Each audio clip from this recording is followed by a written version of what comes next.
Kenapa Roma dan Vatikan bisa jadi pusat agama Katolik? Bukankah para rasul dibantai di tempat itu?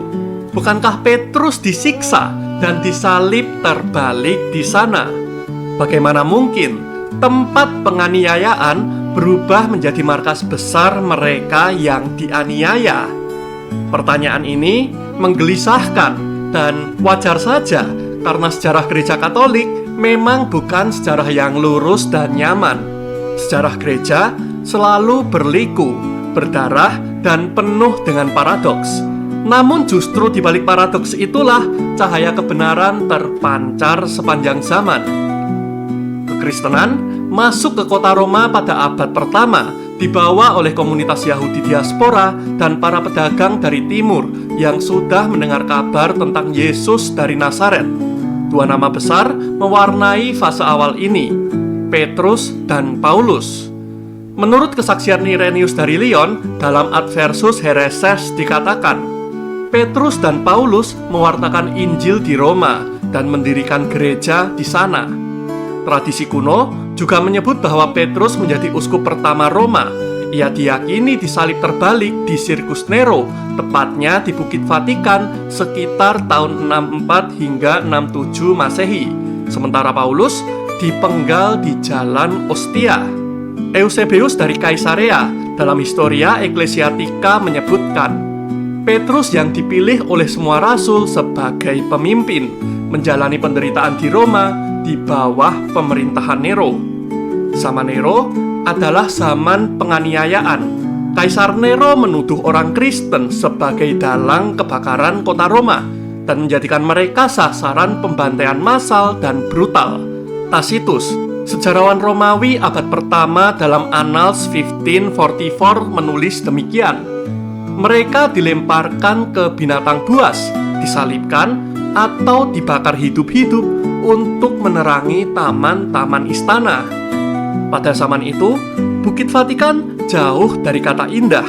Tempat itu adalah mimbar darah bagi para pengaku iman dan tempat pembantaian bagi pengikut Kristus. Bukit Vatikan adalah ladang darah, tempat para martir dibantai demi hiburan publik. Namun sejak awal abad keempat, segalanya mulai berubah. Pada tahun 313 Masehi, Kaisar Konstantinus Agung bersama Lisinus mengeluarkan Edik Milano yang isinya adalah setiap orang berhak bebas memeluk agama yang mereka yakini, termasuk agama Kristen. Sumber utama edik ini terdapat dalam surat-surat Konstantinus yang dikutip oleh Eusebius dan juga oleh Lactantius dalam De Mortibus Persecutorum. Setahun sebelumnya, dalam pertempuran jembatan Milvian, Konstantinus mengaku melihat tanda salib dan mendengar suara In hoc signo vinces, yang artinya dengan tanda ini engkau akan menang. Kemenangan itu membawa Konstantinus pada konversi pribadi, meskipun pembaptisannya baru terjadi menjelang ia wafat. Konstantinus kemudian membangun Basilika Santo Petrus pertama di Bukit Vatikan, tepat di atas makam yang diyakini sebagai makam Rasul Petrus. Dengan ini, Roma mulai berubah dari kota pembantaian menjadi kota yang tumbuh subur karena darah kemartiran. Pada tahun 380, Kaisar Theodosius pertama mengeluarkan Edik Tesalonika yang berbunyi demikian. Kami menghendaki agar semua orang menganut agama yang diajarkan oleh Rasul Petrus kepada orang Romawi. Edik ini secara resmi menjadikan Katolik sebagai agama negara Kekaisaran Romawi, sekaligus mengkriminalisasi paganisme dan bidat. Roma, ibu kota kekaisaran dan tempat kemartiran Petrus, kini menjadi pusat resmi kekristenan.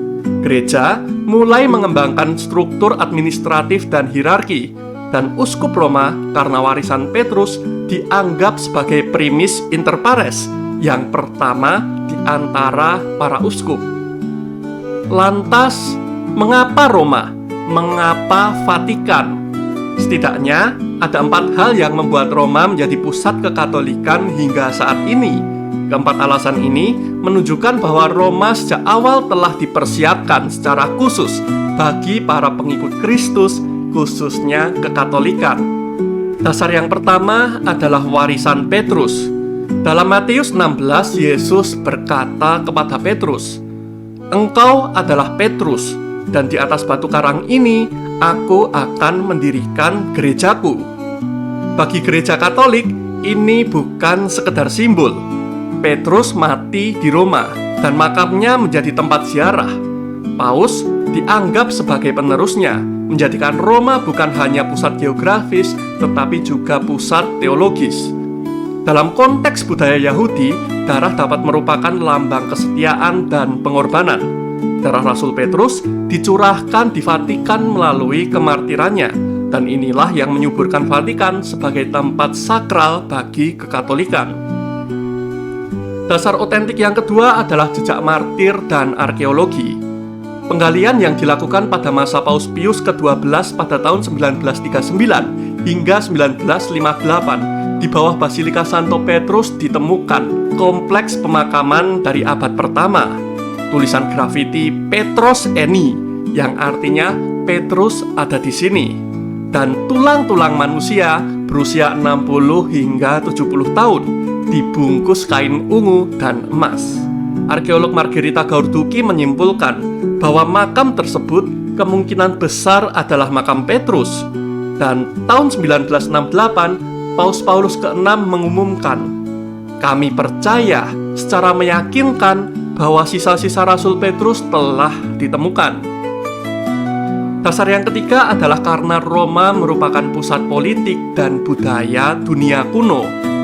Sebagai ibu kota kekaisaran Romawi, Roma adalah jantung kekuasaan, komunikasi, dan budaya. Gereja memanfaatkan infrastruktur ini untuk membangun jaringannya. Ketika kekaisaran Barat runtuh pada tahun 476 Masehi, gereja mengambil alih peran sosial dan politik. Dan yang terakhir, karena Roma adalah negara kepausan dan konsolidasi kekuasaan. Sejak abad ke-8 hingga tahun 1870, Paus memerintah atas wilayah-wilayah luas di Italia Tengah, dikenal sebagai negara Katolik atau negara gereja. Meski akhirnya dikuasai Italia, status Vatikan dikukuhkan sebagai negara merdeka melalui perjanjian Lateran antara Paus Pius ke-11 dengan Benito Mussolini. Ironi inilah yang menjadi kekuatan spiritual gereja Katolik. Tempat penganiayaan justru menjadi tempat pemuliaan iman. Inilah bukti kekuatan teologi Katolik bahwa rahmat dan berkat selalu bekerja sama dengan manusia dalam kekurangannya. Di tempat luka, di sanalah kasih menancap paling dalam.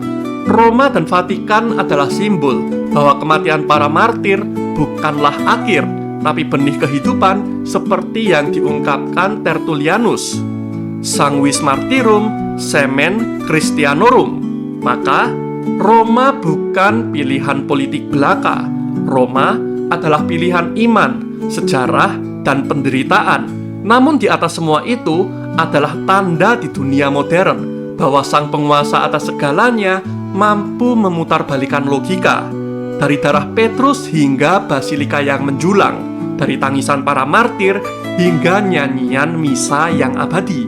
Semuanya menyatu dalam kesaksian bahwa kasih tak akan pernah mati, bahkan di pusat kekaisaran yang dulu ingin membungkamnya. Roma menjadi pusat bukan karena Roma suci sejak awal, tapi karena di sanalah kasih yang teraniaya menjadi suci. Jika luka bisa menjadi pusat kekudusan, maka hidupmu pun juga bisa. Jangan takut pada sejarah yang berdarah, sebab dalam namanya, segala luka selalu memiliki makna. Like and share dan tulis pendapatmu di kolom komentar. Apakah kamu percaya bahwa tempat penderitaan bisa berubah menjadi tempat kebangkitan? Mari terus menimba makna bersama Petrus di Awam Tebar Garam. Dalam Temaram, berpikir semakin mendalam.